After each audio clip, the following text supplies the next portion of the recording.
Buenos días para todos. A continuación les venimos a presentar nuestro proyecto llamado Microvir. Nuestro equipo de trabajo está conformado por Ardail Laí Mendoza, Juan Pablo Suárez Ávila, Diego Andrés Arbeláez, Camilo Fernando Sierra Quitián y quienes habla Dubión Ariza. La agenda que tenemos planteada para la presentación de nuestro proyecto es la siguiente. Hablaremos de la situación, problema, de los objetivos, del marco teórico, de la metodología, de los resultados, mostraremos el funcionamiento de nuestro sistema y por último las conclusiones y referencias.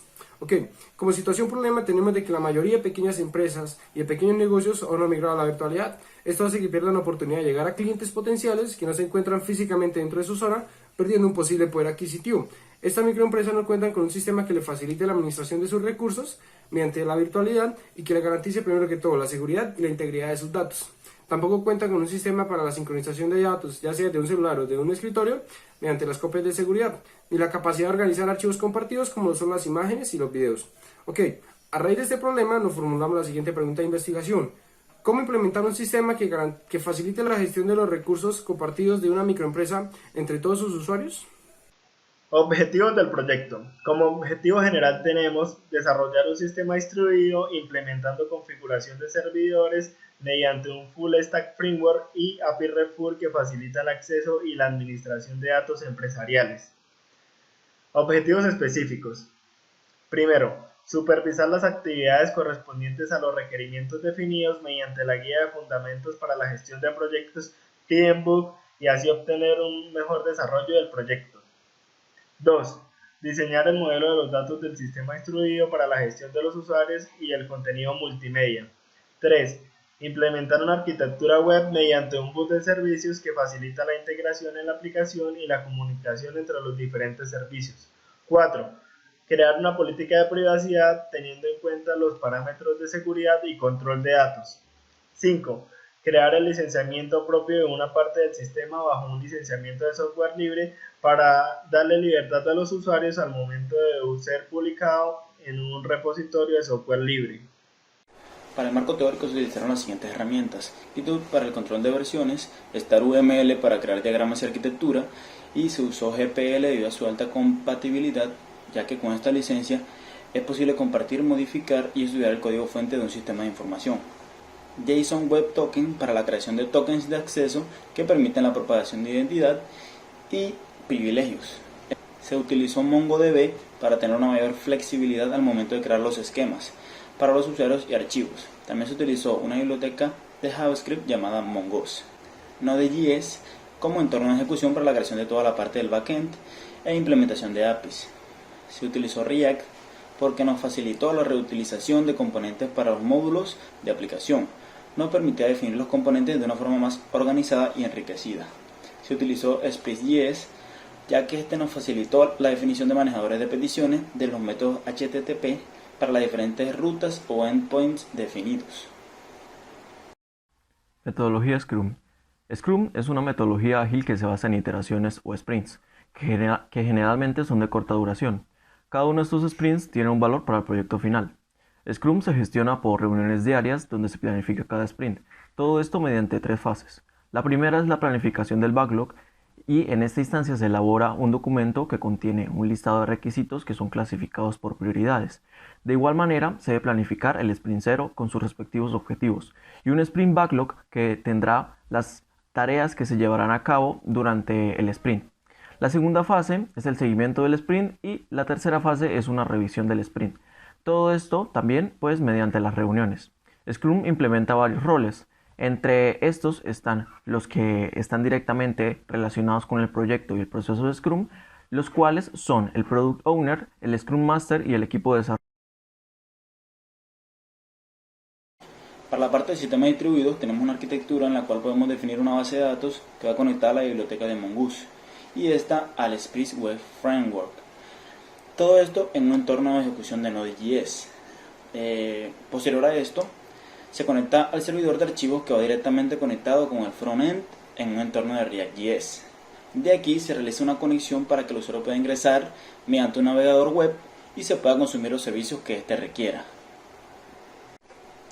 Para la parte de seguridad informática, tenemos nuestra política de privacidad, el cual posee los lineamientos que se tienen en cuenta al momento de manejar los datos de los usuarios. Se define qué riesgos se tienen y qué tipo de datos requerimos. También usamos GitHub para el control de versiones y copias de seguridad. ya que al presentarse errores era posible regresar a una versión anterior en la cual no presentaban estos errores. Mediante OWASP se puede identificar las vulnerabilidades y los riesgos que se tienen al efectuar un ataque informático. Podemos observar 3 de estas vulnerabilidades y el nivel de riesgo que estas tienen, además de una posible solución a estas vulnerabilidades.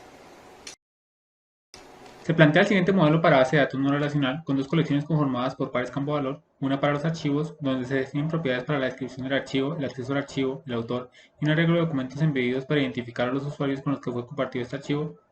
Los campos de este arreglo y el campo de correo de usuario de esta colección hacen referencia a documentos de la colección de usuario en base al correo que es único y que posee algunos otros campos de identificación como el nombre de usuario, sus datos de registro e inicio de sesión, un nivel de acceso para el tipo de usuario y campos para controlar la cuota de disco de cada usuario.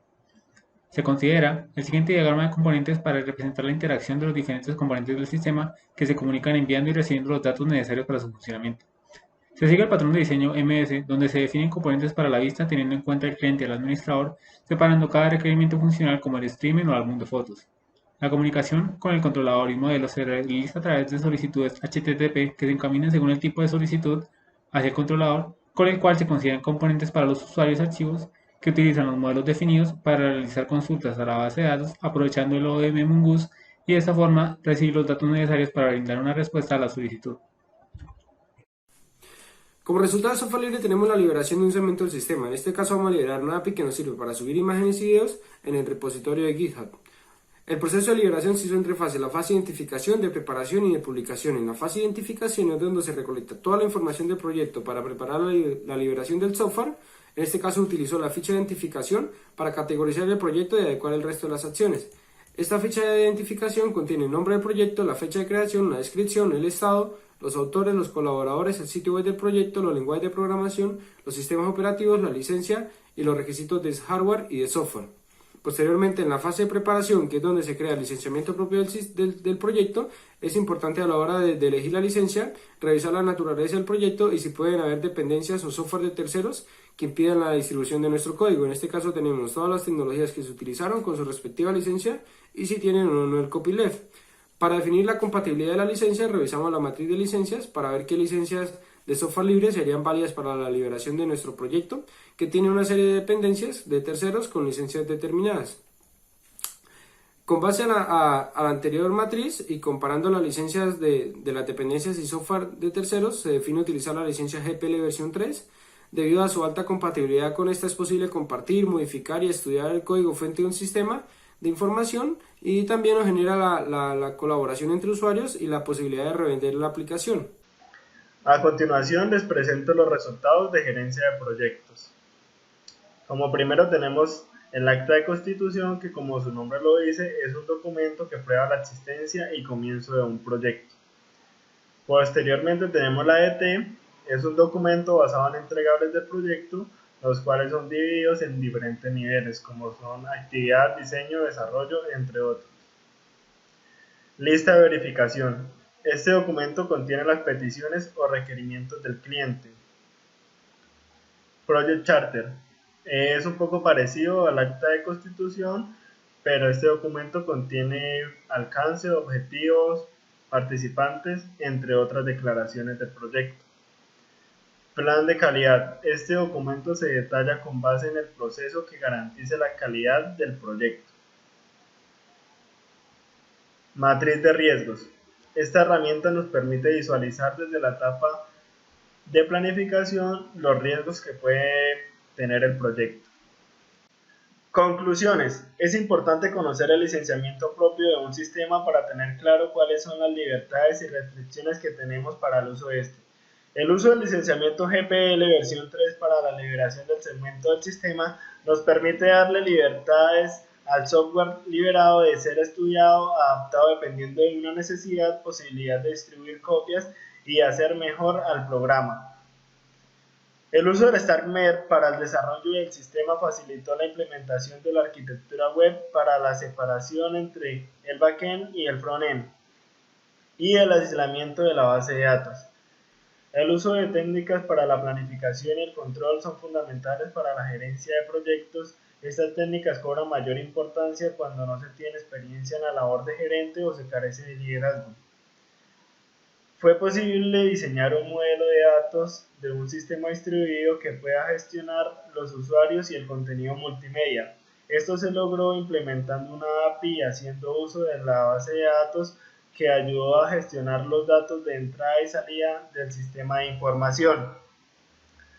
Se elaboró una política de privacidad de datos que capacita acerca de qué elementos privados y o públicos pueden llegar a ser expuestos y los riesgos que tiene el software a nivel de seguridad. Microvir tiene dos tipos de usuarios, un usuario cliente y un usuario administrador.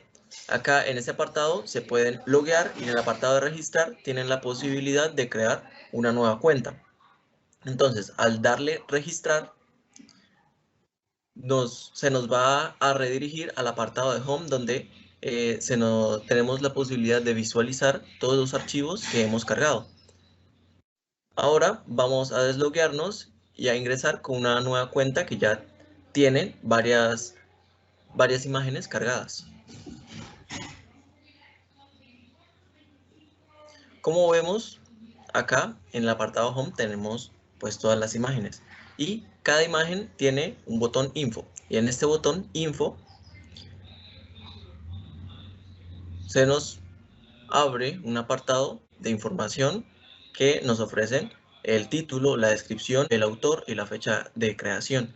También tenemos tres posibilidades de editar. Podemos cambiarle el título y también la descripción. También tenemos la posibilidad de compartir. Cabe resaltar que solo podemos compartir con usuarios ya existentes en el sistema. Esta imagen ya fue compartida. Ahora vamos a volver al apartado de Home y vamos a probar la función de eliminar. Vamos a eliminar ahora el atardecer. Lo eliminamos. Y vemos que la imagen fue eliminada correctamente. También estas imágenes se pueden ordenar, ya sea por título o por fecha, descendente o ascendente. Por último, nos vamos a loguear con la cuenta con la que fue compartida la imagen. Y estas imágenes compartidas se van a listar también en el apartado de Home. Vemos que acá la imagen fue compartida satisfactoriamente. Y esta imagen, a diferencia de las otras, como fue compartida y esta cuenta no es el dueño de esta imagen, pues no se puede ni editar ni compartir. Solo se puede eliminar. Para la parte de los videos tenemos dos vistas.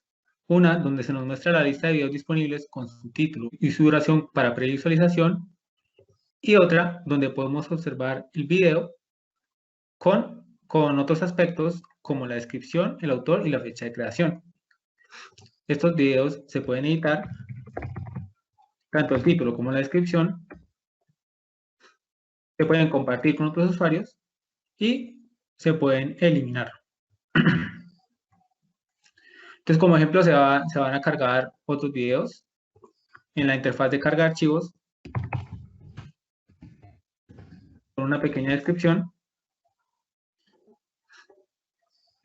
Esperamos a que se cargue el archivo y en videos se puede observar que se cargó.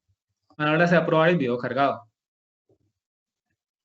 Entonces, en este apartado de visualización del video, podemos observar que se envían chunks, no se envía todo el video, sino se van enviando chunks o pedazos de video a medida que el usuario lo va reproduciendo. No se envía todo el video completo. Entonces, para cada usuario tenemos un apartado de perfil donde él puede observar sus datos principales, correo, nombre de usuario, nombres, fecha de nacimiento, etc. Nombres que puede editar hasta la fecha de nacimiento. Vemos que se actualiza y este usuario, para este caso, es un usuario de tipo administrador. También tiene una cuota usada y una cuota máxima.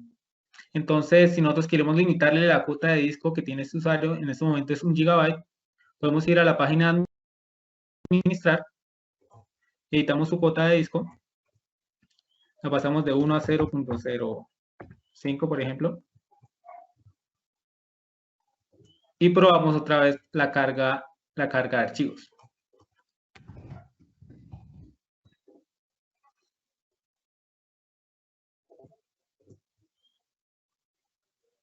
Después de cargar cierta cantidad de archivos, cuando se supere la cuota de disco, se va a usar un mensaje que indica que ya la cuota fue superada y por ende no se pueden subir más videos. Esto es porque la cuota para cada usuario es una cuota limitada. Como se puede observar en su cuenta, el usuario ya no puede subir, ya no tiene más espacio para cargar archivos. Como este usuario es de tipo administrador, podrá observar una opción para administrar todos los usuarios. En este caso, usando la otra cuenta, se puede cambiar su rol, por ejemplo, a bloqueado. Cuando ese usuario inicie sesión, no debería poder entrar a la aplicación. Se le notifica que su cuenta está bloqueada. Entonces, si por ejemplo le asignamos como rol un rol de cliente,